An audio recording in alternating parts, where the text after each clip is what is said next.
Bonjour à tous, bienvenue dans ce webinaire numéro 13 à destination des collectivités des Pays de la Loire. Donc moi, je suis Aurélie Turpot, chargée de mission à l'Astra Nutrition. Et ce webinaire est sur la thématique autour de l'alimentation et la petite enfance et les accompagnements qui peuvent être proposés par l'association Du Pain sur la Planche en Pays de la Loire. Avant d'entrer dans le vif du sujet et d'introduire les intervenantes, on va vous faire juste une petite présentation très rapide de l'Astra Nutrition. Avant tout, pour rappel, pour le bon déroulé, donc votre micro est coupé, mais vous pouvez lever la main si vous voulez utiliser votre micro et intervenir. Et puis, on vous invite à utiliser le chat pour poser vos questions et on y répondra. Donc l'Astra Nutrition, pour rappel, c'est la structure régionale d'appui et d'expertise en nutrition. On est une association collégiale loi 1901 qui est financée par l'ARS, la DRAGES, qui est une antenne du ministère des Sports, et l'ADEME, en lien avec le ministère de la Transition écologique. Et nos missions sont d'accompagner les professionnels et d'animer le réseau des acteurs qui sont concernés par la nutrition en Pays de la Loire. Et on a 4 grandes missions qui sont, 4 grandes thématiques sur lesquelles on travaille, qui sont autour de l'obésité, donc que ce soit l'obésité adulte et pédiatrique, la dénutrition, à la fois la dénutrition en ville, mais aussi en établissement. On travaille aussi autour de l'activité physique et la lutte contre la sédentarité, avec notamment la mise en place d'un dispositif qui s'appelle On y va, qui est un dispositif de prescription d'activité physique adapté pour les personnes qui vivent avec une maladie chronique. Et enfin, on travaille aussi autour de la promotion de la santé en lien avec la nutrition. Et on travaille notamment pour accompagner les collectivités locales, mais aussi sur les thématiques autour de la petite enfance, du handicap ou encore de la précarité alimentaire. Concernant les collectivités, nous, on essaye vraiment d'accompagner tous les acteurs des collectivités, les élus, mais aussi les agents des différents services, parce que tous les services ont un rôle à jouer sur l'alimentation et l'activité physique des habitants, que ce soit en lien, par exemple, l'urbanisme, qui va mettre en avant des espaces favorables pour pratiquer, par exemple, une activité physique adaptée, ou encore pour pouvoir mettre à disposition un jardin où on va pouvoir planter et cultiver des produits, des légumes et des fruits. Voilà, tous les services, que ce soit le tourisme, l'enfance, l'agriculture, la gestion des eaux, tout ça fait partie d'une collectivité. C'est tous ces services qui vont avoir un rôle à jouer sur la santé et notamment la nutrition des habitants. L'Astra Nutrition, donc on est vraiment une structure qui peut vous aider, vous accompagner pour mettre en place des projets sur toutes les thématiques autour de la nutrition. Et on est notamment là pour vous accompagner à élaborer une stratégie d'action. Et donc, pour ça, on vous accompagne pour organiser des réunions, des ateliers collaboratifs avec les différents acteurs de votre territoire, à la fois dans vos services, les contrats locaux de santé, les projets alimentaires territoriaux ou encore les services jeunesse, restauration collective, mobilité, mais aussi les associations locales et pourquoi pas les citoyens et tous les habitants de votre territoire. Donc ça, c'est des choses qu'on peut faire. Et on organise aussi chaque mois des webinaires sur des thématiques qui vous intéressent pour essayer de vous aider et de vous accompagner sur la mise en place de projets de nutrition. Et pour info, je ne sais pas si vous avez déjà eu l'information, il reste encore quelques places. Nous organisons une journée de travail collaboratif sur l'alimentation et l'activité physique. Comment passer à l'action sur vos territoires. Donc, c'est une journée vraiment de travail entre acteurs pour échanger et essayer de partager vos expériences et de vous faire avancer sur vos projets. C'est une journée qui est organisée le 16 juin 2022 à Angers. Donc, c'est très bientôt et donc, il reste encore des places. Donc, n'hésitez pas à vous y inscrire si vous le souhaitez. Et juste pour information aussi, sur notre site internet, il y a toute une page où vous pourrez retrouver des informations avec les replays des webinaires, mais aussi une mallette d'outils avec des différents documents, guides méthodologiques, fiches actions qui peuvent vous aider pour monter vos projets. Et voilà, je vous ai remis nos contacts. Donc, c'est Florane et moi, plus particulièrement, qui travaillons sur l'accompagnement des collectivités locales. Donc, voilà, n'hésitez pas à nous envoyer un mail si vous souhaitez en savoir plus, si vous voulez une présentation ou autre. On reste disponible. Je vais maintenant laisser la parole à Marie-Claire Tarot de l'association Pomme Essence, Gaëlle Lacoste et Laurence Grégoire de l'association Du Pain sur la Planche qui vont vous présenter à la fois leurs associations, mais et surtout les accompagnements et les projets qui ont été mis en place sur le territoire et que vous pourrez solliciter par la suite. Je vous laisse la parole. Donc, bonjour à tous. Donc, on va passer la diapositive suivante. Voilà, donc moi, je vais vous présenter l'association Du Pain sur la Planche. Donc, on est une association professionnelle, régionale. Nous sommes à peu près une trentaine de membres, essentiellement des diététiciens, formés à la santé publique. Et nous sommes répartis sur l'ensemble des pays de la Loire. Nous intervenons dans le champ de la prévention primaire, c'est-à-dire avant l'apparition des maladies, en promotion et éducation à la santé en lien avec la nutrition. Nous intervenons auprès de différents publics, aussi bien donc la petite enfance, les jeunes, les personnes fragiles. Nous accompagnons également les professionnels pour actualiser leurs connaissances et les aider à aborder la nutrition avec les publics qu'ils côtoient quotidiennement. Aujourd'hui, avec le soutien financier de l'ARS, nous allons vous présenter des exemples d'accompagnement de notre association auprès d'acteurs de collectivités sur le sujet alimentation et petite enfance. Alors, diapositive suivante.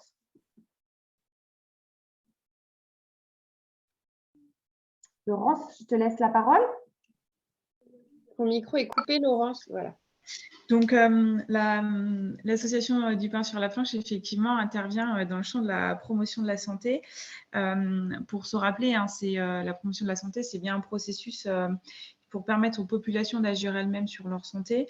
On ne s'arrête pas en fait à l'individu, comme vous pouvez le voir sur les petits schémas qu'on a illustrés la collectivité, comme le disait la SRAE. Vous ne m'entendez pas? Si, ça y est. C'est revenu. Donc, en gros, je vous présentais rapidement les environnements l'environnement qui peut jouer sur les individus dans le contexte de la promotion de la santé. Je pense que c'est au cœur de vos préoccupations, comme le disait tout à l'heure Aurélie. On ne va pas forcément agir simplement sur l'individu, mais sur l'environnement du coup qui est autour. Pour ce qui est de la collectivité et de la petite enfance, on peut se parler des professionnels que vous êtes, des parents, mais aussi voilà, des en capacité de faire leurs propres choix. Dans ce contexte-là, on interroge en fait les temps de repas, on ne s'arrête pas au contenu de l'assiette, on questionne les pratiques des professionnels, la qualité du repas dans sa globalité, combien de temps est-ce que durent les repas, est-ce que les enfants ont la possibilité de regarder d'autres enfants manger, par exemple. Ce qui était important de préciser, c'est que Du Pain sur la Planche, on est vraiment un réseau avec un maillage territorial et on a un rôle aussi à jouer sur la mise en réseau des acteurs sur les territoires et sur justement l'appropriation un petit peu des outils qu'on va pouvoir proposer, notamment l'éveil sensoriel sur les 0-3 ans, c'est un outil. Je vous propose qu'on continue parce que tu parlais d'éveil sensoriel et donc ça va faire un petit peu le lien avec ce que Marie-Claire a pu mener comme projet et puis vous allez pouvoir en savoir un peu plus. Donc Marie-Claire Tarot, je fais partie de l'association Pomme Essence. Pomme Essence, c'est une association qui a pour but de redonner du sens à l'alimentation et qui depuis une quinzaine d'années, je dirais, travaille sur l'approche sensorielle de l'alimentation, en particulier à partir de la petite enfance. Je dirais tout ce travail s'est mis en place suite à des conférences concernant le comportement alimentaire des professionnels, mais également le comportement alimentaire des enfants et la posture des professionnels et des parents pour accompagner les enfants dans leur découverte des aliments.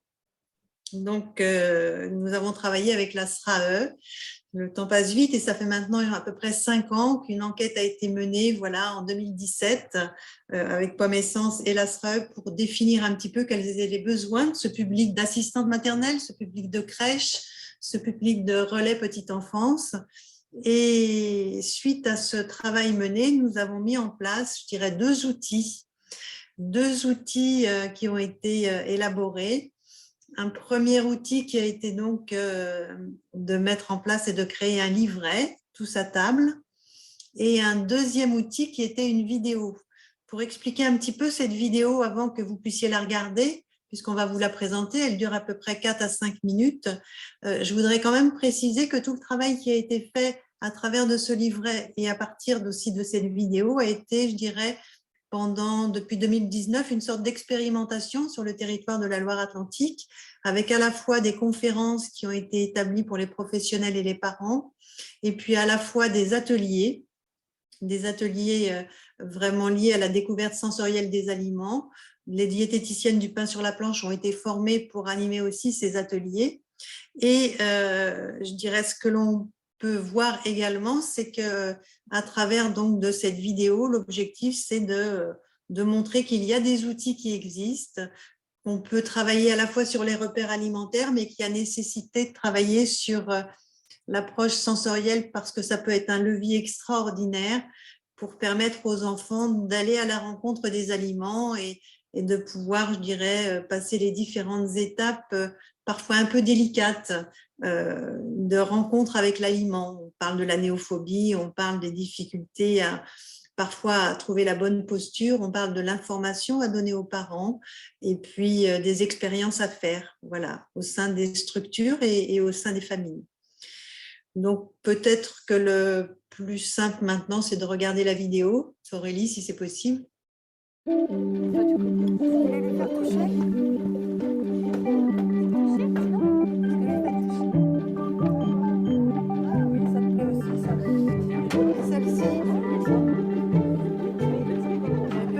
Un enfant ne mangera jamais un aliment parce qu'il est bon pour la santé, il mangera toujours un aliment parce qu'il lui plaît.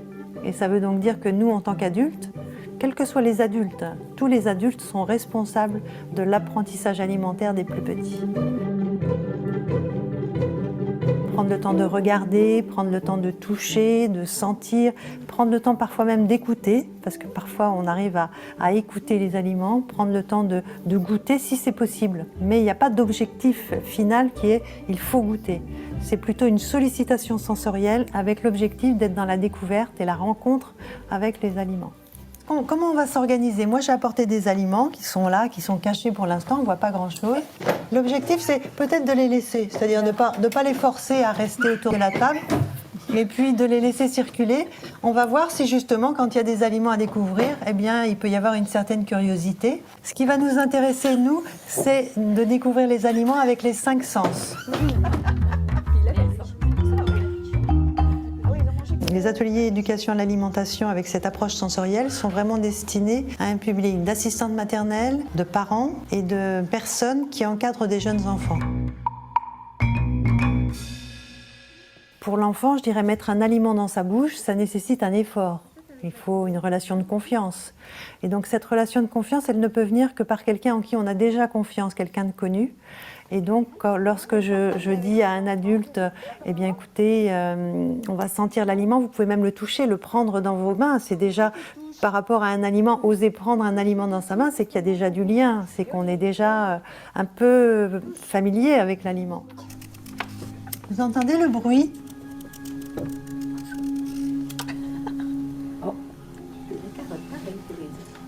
Est-ce que ça sent bon? Ça sent la carotte. Ça sent la carotte. Tu veux sentir? Tu as vu? Tu veux toucher? Alors la mise en mots, elle est essentielle pour comprendre ce qui se passe. C'est-à-dire quand je mets en mots, je me rapproche là aussi un peu plus de l'aliment. C'est-à-dire que la découverte est enclenchée. Et dans les mécanismes de découverte, il y a les sens et il y a aussi nommer les choses. T'as touché? Et est-ce que c'est doux? Tu peux si mettre à ton nez, voir comment il sent. Est-ce que c'est doux sur la main? Ah oui.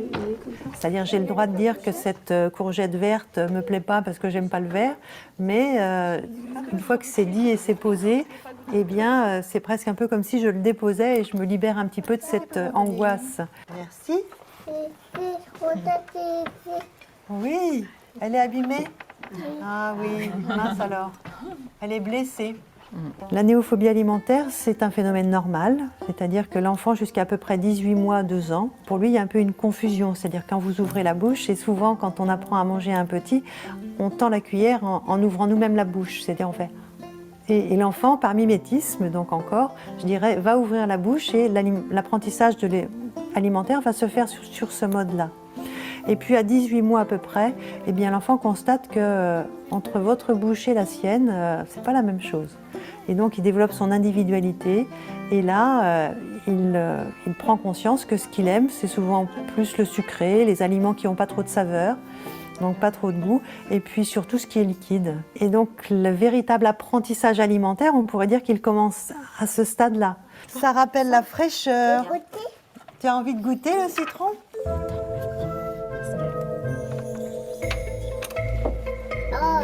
On sait que plus l'alimentation sera diversifiée avant 2 ans, plus l'alimentation du jeune adulte se fera facilement. On sait également, il y a des études qui sortent beaucoup en ce moment, que plus un enfant a découvert la texture des aliments, c'est-à-dire apprend à mâcher, à découvrir avec ses doigts et ses mains et à faire des morceaux lui-même, c'est-à-dire à prendre des morceaux de courgettes, comme on l'a vu, des morceaux de pois, mieux il dort, c'est-à-dire que la mastication est essentielle dans l'équilibre de l'enfant. On sait aussi que plus il a découvert les aliments par lui-même, un peu comme on le voit dans l'atelier avec ce petit garçon, eh bien plus il gagne en autonomie et plus il se fait confiance et plus il découvre et il élargit son répertoire alimentaire. Et donc c'est ça, ce qui se passe dans cet atelier, c'est-à-dire que les assistantes maternelles sont valorisées et mises en avant pour montrer qu'elles ont une vraie place à prendre sur le plan professionnel et sur l'éducation à l'alimentation, que cette place, si elles ne la prennent pas dans le cadre professionnel, j'entends bien, eh bien personne ne la prendra, donc il y aura un vide. Et le travail qui me tient à cœur et que je veux transmettre, c'est celui-ci. Je vous incite vraiment à participer à ces ateliers parce que c'est un moment riche de redécouverte de ce qu'est l'alimentation, de ce que sont les aliments, de comment on peut les approcher avec des tout-petits. Et ça permet aussi de partager ce que nous, on vit au quotidien, ce qu'en crèche, ils vivent au quotidien, ce que la famille, comment elle vit au quotidien autour de cette alimentation. Et surtout, pas avoir un a priori avant. Parce que nous, si on donne notre a priori, il va le garder, cet a priori. Aller à cet atelier parce que c'est surprenant.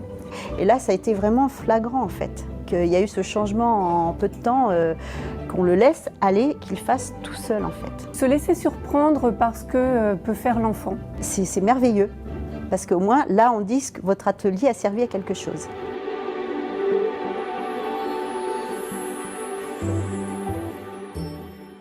Juste peut-être pour terminer, si vous aviez des questions par rapport à cette vidéo, eh bien, il y aura l'occasion, je pense, à la fin de poser quelques questions.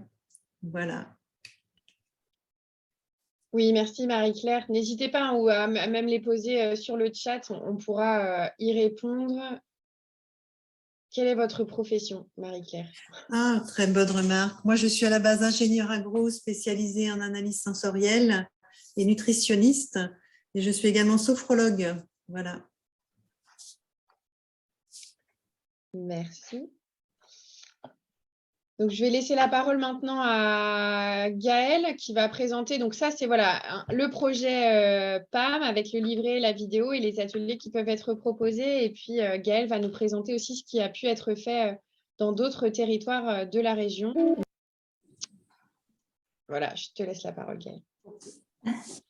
Donc moi, je vais vous présenter un exemple de démarrage d'accompagnement du projet PAM sur la communauté de communes du Pays des Herbiers avec donc le RPE. C'est un RPE en fait qui compte 200 assistantes maternelles avec une fréquentation très importante des matinées d'éveil de l'ordre de 70%.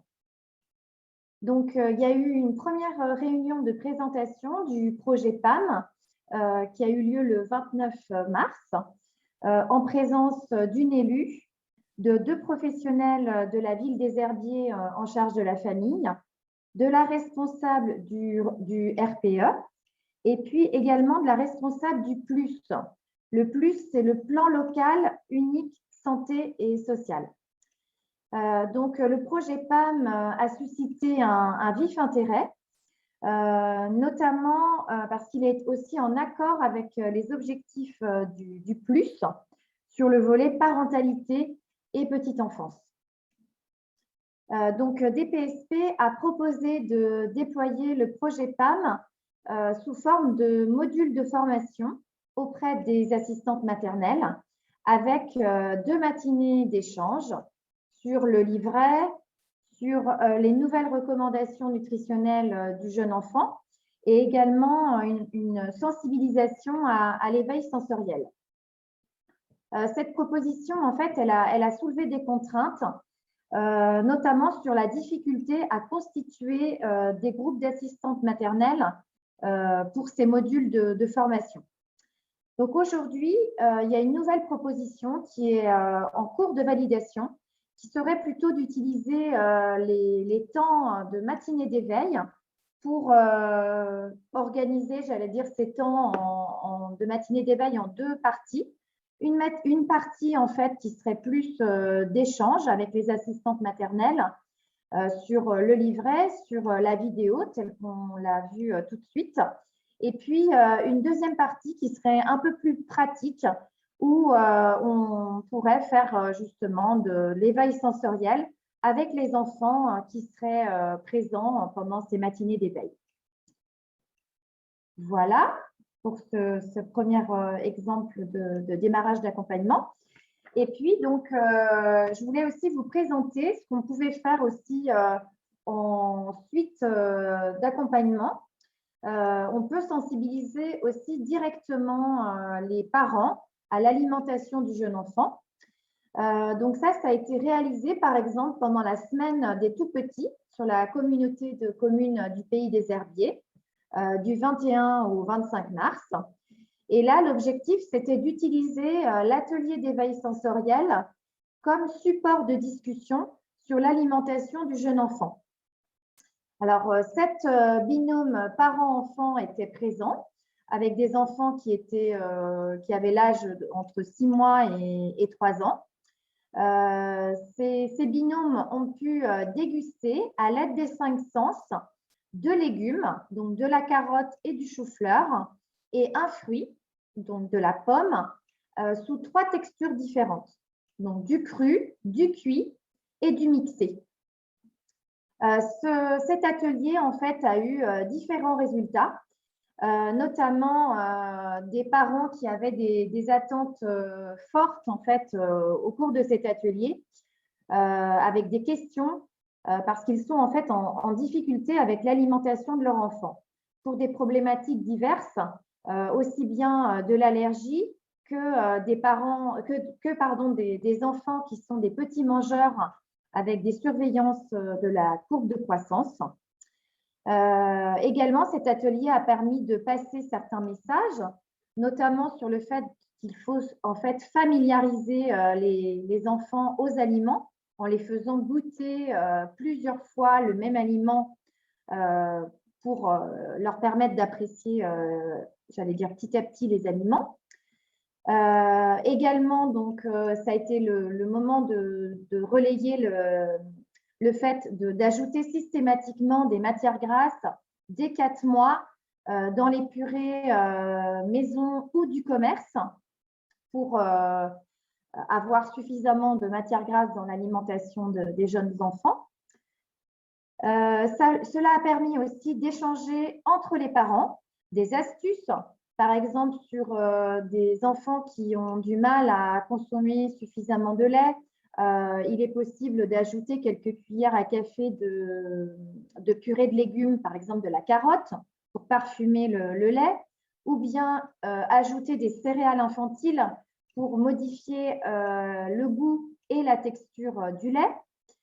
Une maman a également partagé sa recette de taboulé de chou-fleur. En fait, ce qu'on peut dire, c'est que chaque parent est reparti avec des conseils pour faciliter l'apprentissage alimentaire avec son enfant. Et ça a été l'occasion aussi de lui remettre le livret « Pas à pas, mon enfant mange comme un grand ». Nous allons maintenant vous présenter un autre retour d'expérience d'accompagnement de RPE sur le territoire du 53.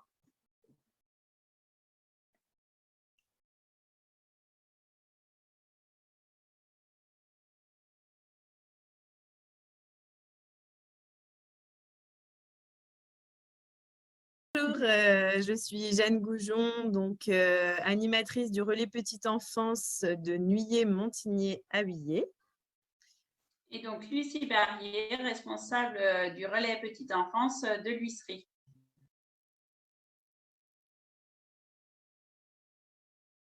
Donc à l'origine, je cherchais un projet pour les assistantes maternelles autour de l'alimentation parce que c'était un sujet récurrent sur les temps d'animation, d'échange entre nous et les assistantes maternelles. Et j'ai connu un RAM qui avait déjà mis en place des ateliers d'éveil sensoriel auprès des assistantes maternelles. Donc, je me suis mis en lien avec Caroline Bébel pour voir ce qu'elle pouvait proposer autour de ce sujet. Et elle m'a fait découvrir l'association du pain sur la planche et le projet autour des assistantes maternelles sur ce qu'elle pouvait proposer. C'est comme ça que j'ai découvert ce projet autour de l'alimentation pour les assistantes maternelles. Donc, de ce fait, Lucie m'a parlé de ce projet. En parallèle, on a eu une présentation par les diététiciennes Caroline Bébel et Élodie Duclos lors d'un interrelais CAF sur le territoire de la Mayenne. Et en discutant un petit peu toutes les deux, comme nos territoires sont très proches, on s'est dit que ça pouvait être intéressant de mutualiser ce projet.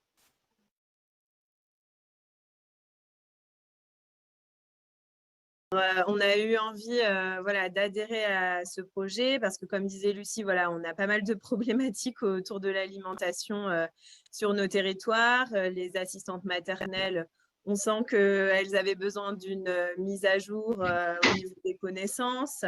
On entend beaucoup de choses et c'est vrai que c'est pas toujours évident, même pour nous, d'avoir les bonnes réponses.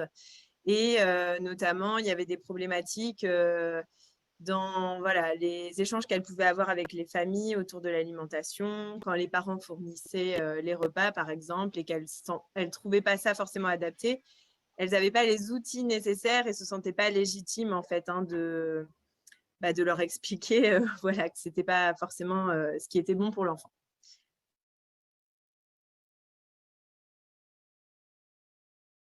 L'objectif vraiment était de pouvoir apporter les connaissances mises à jour autour de l'alimentation et de rendre le discours de l'assistante maternelle légitime auprès des parents parce que les échanges lors de nos animations avec les assistantes maternelles, elles avaient de très bonnes observations et des choses intéressantes, mais elle n'avait pas d'outils et de moyens pour s'appuyer de connaissances réelles pour dire, on pourrait faire autrement ou on pourrait mettre quelque chose en place pour que ça se passe mieux sur le temps du repas, etc. Donc, la difficulté, par exemple, à l'âge des 2 ans où il ne veut pas manger, etc., elles avaient leurs observations, mais ce n'était pas simple d'échanger avec les parents. Donc, on a pensé à cette formation.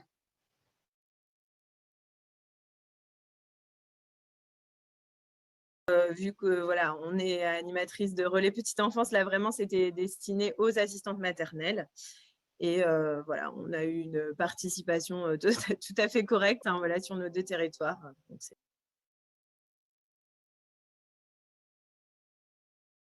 Donc, le bénéfice, c'est de pouvoir échanger entre elles sur ce sujet-là. Lors de la formation,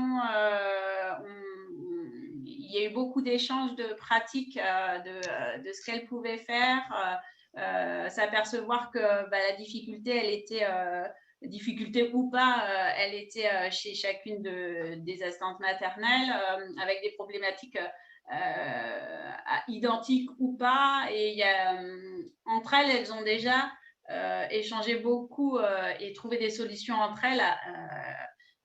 Par contre, c'était très complémentaire avec les connaissances apportées par Élodie Duclos sur toutes les mises à jour. Et on parlait d'un sujet, on a amené un autre et ça a été très fluide. Et les assistantes maternelles étaient très contentes de cette formation-là.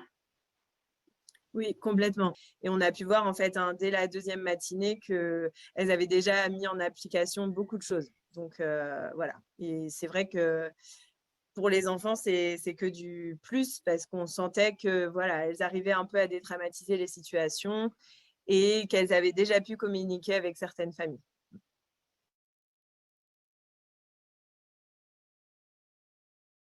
Ce qui était bien dans cette formation, c'est que contrairement à celles qu'on met en place habituellement sur nos territoires, elles sont uniquement à destination des assistantes maternelles, alors que là, en tant qu'animatrice de relais, on pouvait y participer. Donc déjà, pour créer du lien avec elles, c'était intéressant et ça nous permet vraiment d'avoir un suivi et une continuité sur le projet et nous-mêmes, en fait, de bénéficier des mêmes informations qu'elles.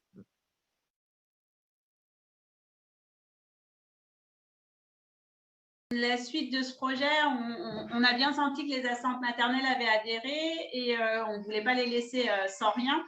2 projets sont en cours d'étude, c'est-à-dire qu'on va mettre déjà en place une réunion d'information pour les familles pour transmettre la même information autour de l'alimentation aux parents, mais aussi aux assistantes maternelles qui n'ont pas pu participer. Donc toujours aussi en lien avec nos 2 territoires. Donc ça, c'est intéressant aussi parce que ça permet, étant 2 petits territoires, on ne pouvait pas forcément mettre en place ces choses-là. Et là, à 2 territoires, on échange beaucoup plus et ça donne la possibilité de donner l'information aux parents. Donc, on lance cette réunion, cette soirée d'échange. Et après, avec objectif aussi de pouvoir mettre en application toute cette découverte d'éveil sensoriel auprès des assistantes maternelles lors de nos ateliers d'animation le matin, en fait, auprès des enfants. Et donc, pour terminer un petit peu ce webinaire, un peu sur les différents panels et propositions et accompagnements qui sont possibles sur le territoire, on vous propose une dernière vidéo pour vous présenter. Donc là, c'était plutôt autour des relais petite enfance. Et là, il y a aussi la crèche, une crèche d'une commune qui a été accompagnée pour sensibiliser les équipes. Donc, je vous laisse écouter la directrice qui va pouvoir vous présenter son retour.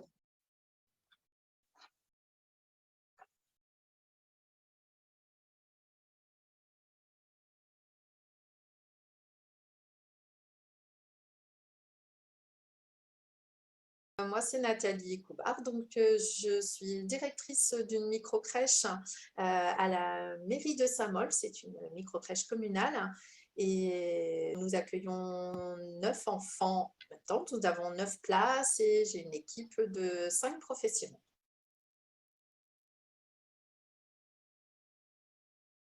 Eh bien, c'est par la mairie de Saint-Molf en direct, donc qui avait contacté du pain sur la planche pour le restaurant scolaire dans un premier temps, donc pour travailler autour de l'équilibre alimentaire des repas.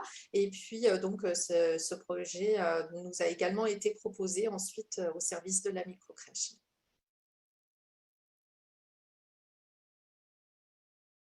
Tout à fait, oui.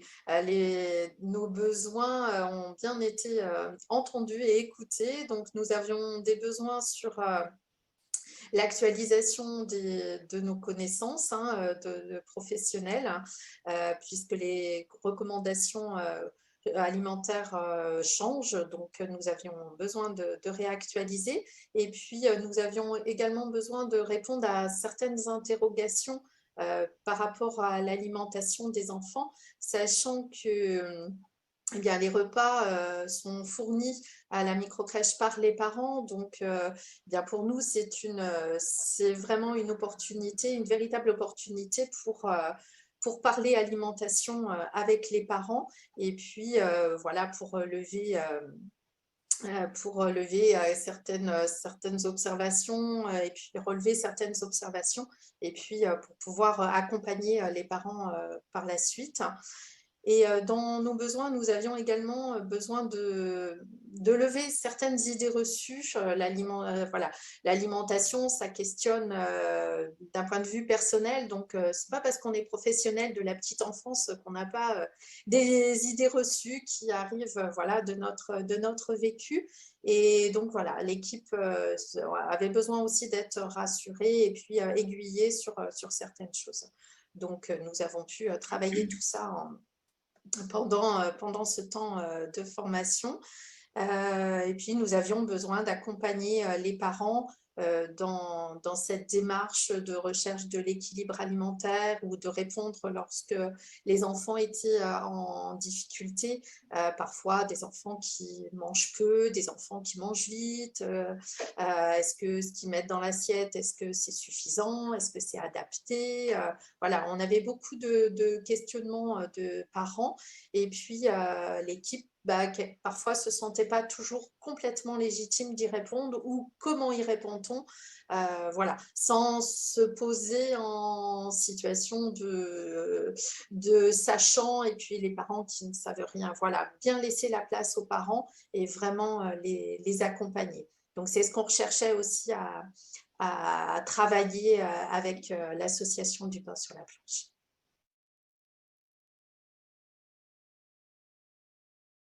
On avait des attentes par rapport à un projet. Alors, c'est un projet à long terme de formation, formation de l'équipe. Et puis, ça, c'était dans un premier temps. Et puis, des attentes pour pouvoir mettre en place des ateliers avec les parents. Alors, tout au départ, accompagné bien sûr par du pain sur la planche. Et puis, dans un objectif final, de pouvoir être autonome.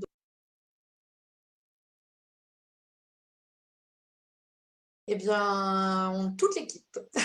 Toute l'équipe a répondu présent. Nous sommes 5 professionnels titulaires. Et puis, il y a même eu une remplaçante qui est venue sur un temps ponctuel. Et puis, une stagiaire éducatrice de jeunes enfants qui a aussi participé à 2 réunions. Donc, voilà, c'est un sujet qui attire en tous les cas les professionnels. Voilà. Et puis, moi, je leur ai expliqué de la manière dont ça se passait, que ce n'était pas quelque chose de scolaire, mais vraiment dans l'interaction et dans la réflexion. Donc, sans jugement, on pouvait échanger entre nous et puis, voilà, avoir de meilleures connaissances, actualiser nos connaissances et repartir avec un bagage supplémentaire. Et puis ensuite, donc les parents ont été conviés, les parents de la crèche ont été conviés à un atelier avec du pain sur la planche. Donc là, ça a été le moment d'échanger et puis une prise de conscience de la part et des parents et des professionnels qu'en fait, on avançait dans le même sens et qu'on avait les mêmes interrogations et que nous, professionnels, on n'avait pas la science infuse et que voilà, c'était aussi intéressant pour les parents et de venir chercher de l'information et de s'apercevoir aussi que les professionnels travaillaient pour pouvoir accueillir les enfants avec une bonne qualité d'accueil au sein de la microcrèche, en ce qui concerne tous les thèmes, bien sûr, mais particulièrement l'alimentation.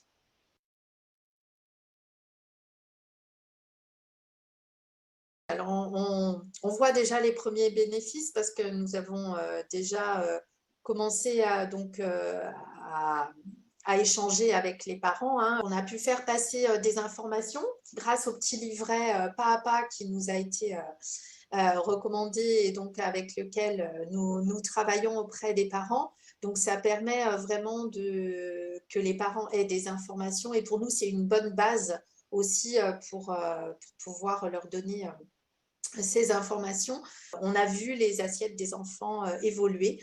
Donc, ça, c'était très intéressant. Par exemple, un enfant qui mangeait très vite, qui était tout à fait en âge de mastiquer, eh bien, le fait de rajouter juste à côté des petites pâtes, Voilà, ça permet à l'enfant de mastiquer et donc l'enfant mange moins vite et voilà. C'est tout ça, des petites choses qui peuvent être mises en place et où les parents sont demandeurs de ces petits outils qui sont faciles à mettre en place. Et puis, on a pu aussi enrichir les repas. Voilà, ça, c'était vraiment une nouvelle connaissance pour nous par rapport aux apports en oméga 3. Donc, même si ce sont les parents qui fournissent les repas à la crèche, nous avons mis dans le règlement de fonctionnement voilà, que nous enrichissons les repas le midi, puisqu'il faut que ce soit après le réchauffage, soit voilà, avec certaines huiles ou avec un petit morceau de beurre. Donc, ça, c'est quelque chose qui a été intégré et donc que les parents ont entendu aussi, puisqu'on explique pourquoi on le fait.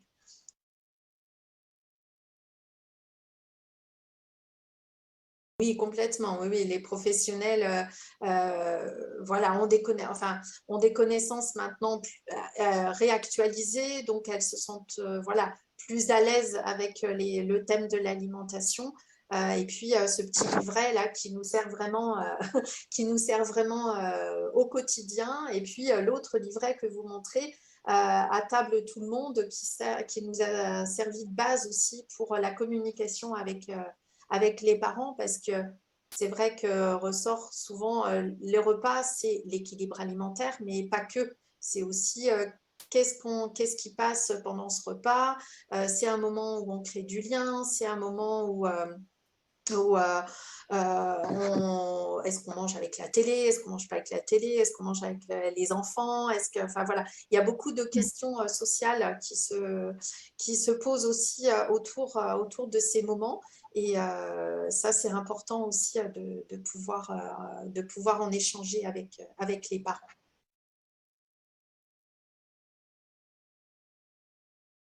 Le fait que ce soit sur du long terme, et puis ce que toute l'équipe a apprécié et également les parents, c'est l'aspect participatif.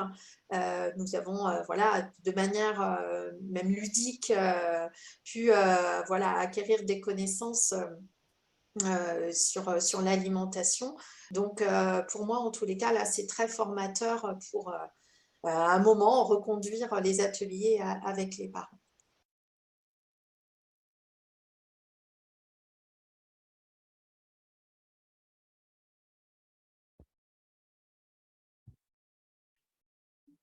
Voilà pour ce témoignage, Gaëlle. Est-ce que tu peux en dire 2 mots par rapport à un peu le retour aussi des professionnels qui ont pu accompagner cette crèche? Oui, donc c'est Anne Béraud en fait qui a accompagné cette micro-crèche, donc c'est dans Saint-Molf, c'est dans le 44, juste pour le préciser. Donc ce que Anne en fait nous a rapporté, c'est que en fait au départ les professionnels avaient tendance à penser que ça aurait presque été mieux que ce soit une collectivité qui fournisse les repas, en se disant que ce serait plus adapté, plus équilibré pour les enfants.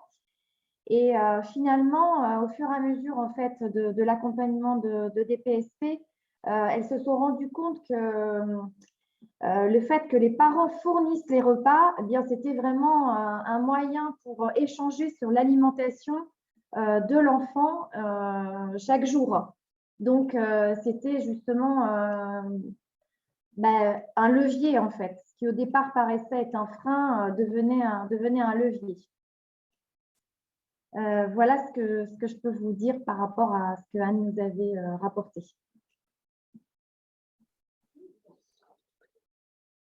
Merci beaucoup, Gaëlle. Donc oui, Anne Béraud est aussi diététicienne de l'association du pain sur la planche. Là, l'idée, c'était de vous présenter un peu différents types d'accompagnement possibles, un peu d'où ça venait finalement ces accompagnements avec l'historique et le projet en lien avec Marie-Claire et le projet PAM et la vidéo. Et puis ensuite, voilà, qu'il pouvait y avoir des accompagnements personnalisés. Et donc, c'était aussi l'occasion de ce webinaire de montrer que là, on vous montre 3 territoires, le 44, le 85 et le 53, qui ont pu être accompagnés. Mais voilà, c'est des choses qui peuvent être proposées partout dans la région. Il ne faut pas hésiter à solliciter, donc soit via l'Astra Nutrition, soit directement les professionnels si vous souhaitez travailler sur ces thématiques-là. Je ne sais pas si vous avez des questions par rapport à ces projets, si vous voulez en savoir plus. N'hésitez pas à écrire dans le chat hein, si vous avez des questions. Par rapport à ces témoignages, on a pu voir qu'il y a eu des accompagnements autour des relais petite enfance, mais aussi auprès des assistantes maternelles et des crèches.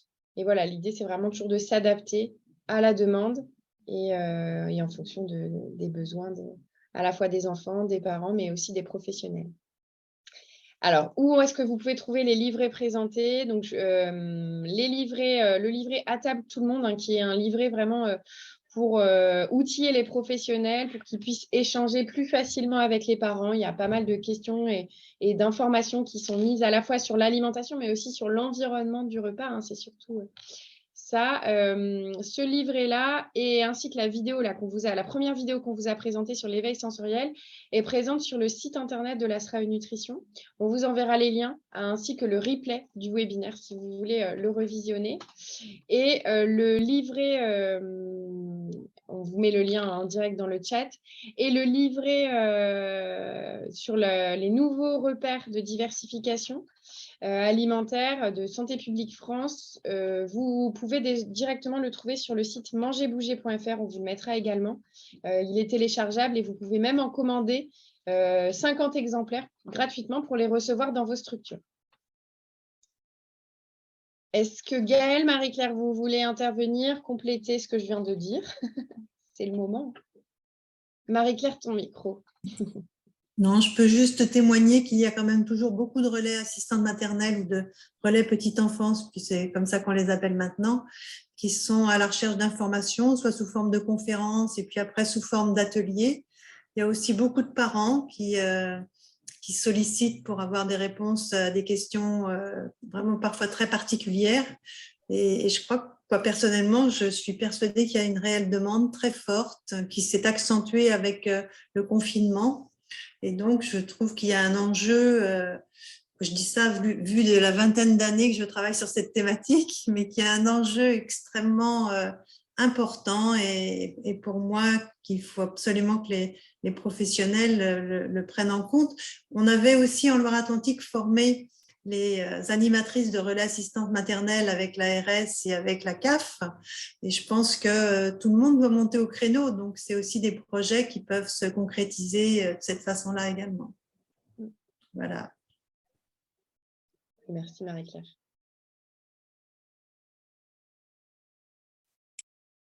S'il n'y a pas d'autres questions, je pense que nous pouvons clôturer ce webinaire. Désolée encore pour les problèmes de réseau, hein, ce sont les aléas du direct. Merci en tout cas à Marie-Claire, Gaëlle et Laurence pour vos interventions et votre participation. Elles restent évidemment disponibles si vous avez d'autres questions ou si vous voulez échanger avec elles. On pourra vous mettre leur contact si vous voulez en savoir plus. Et puis, juste pour rappel, il y a un prochain webinaire à destination des collectivités locales qui va être plutôt sur la thématique des mobilités actives. Donc voilà, la thématique, c'est des mobilités actives au sport santé en passant par l'école, avec la démarche Bouger Plus 2024 en lien avec les Jeux Olympiques 2024 qui se dérouleront à Paris. Il y a la démarche Bouger Plus qui va aider les collectivités à passer à l'action. Et donc, il y a un webinaire qui sera organisé le 29 septembre 2022 de 19h à 20h30 avec Gilles Bouliaguet et François Carré. Donc, n'hésitez pas à vous y inscrire sur le site. On vous enverra le lien et à le transmettre à vos réseaux. Et enfin, je vous rappelle la journée à destination des acteurs des collectivités. N'hésitez pas à vous y inscrire pour échanger, partager sur vos projets autour de la nutrition. Merci à tous, en tout cas, pour votre participation. Merci encore à vous trois, Gaëlle, Marie-Claire et Laurence. Et puis, voilà, n'hésitez pas à nous contacter si vous avez la moindre question. On pourra aussi faire le relais vers les professionnels et les intervenants. Bonne journée à tous, bon appétit, il est bientôt midi. Et puis, à bientôt.